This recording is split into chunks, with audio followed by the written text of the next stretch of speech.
Jawa Barat kaya akan objek wisata alam termasuk danau yang sering menjadi pilihan liburan masyarakat. Keindahan danau-danau tersebut menarik minat wisatawan untuk berkunjung. Namun, di balik keindahannya, danau-danau tersebut ada yang menyimpan cerita horor. Danau mana saja? Berikut ulasannya. Danau Gunting. Danau satu ini berlokasi di Bogor, tepatnya terletak di belakang Istana Bogor.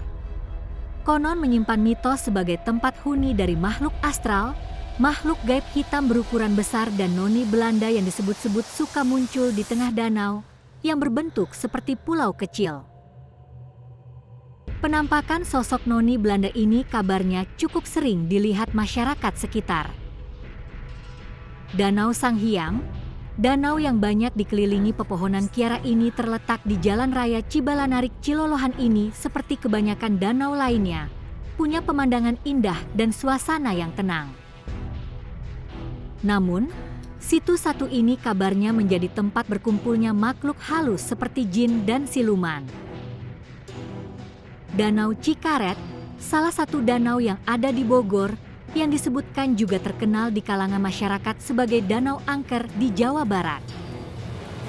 Selanjutnya Danau Teduh, sejuk dan asri ini, kabarnya beberapa warga sekitar pernah melihat penampakan hantu wanita berwujud seperti kuntilanak.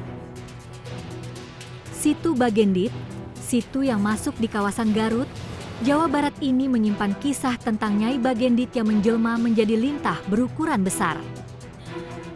Dahulu kala, kisah rakyat menyebutkan Nyai Bagendit adalah sosok orang kaya namun sangat pelit terhadap sesama.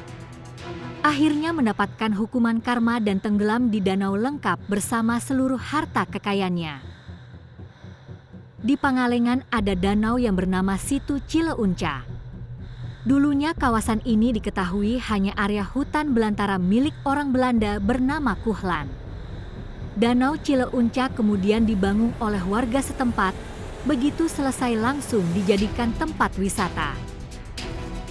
Di kemudian hari, kapal Belanda yang dipenuhi oleh orang-orang Belanda diketahui tenggelam di danau tersebut. Menariknya bangkai kapalnya baru dapat ditemukan pada tahun 2015 lalu loh.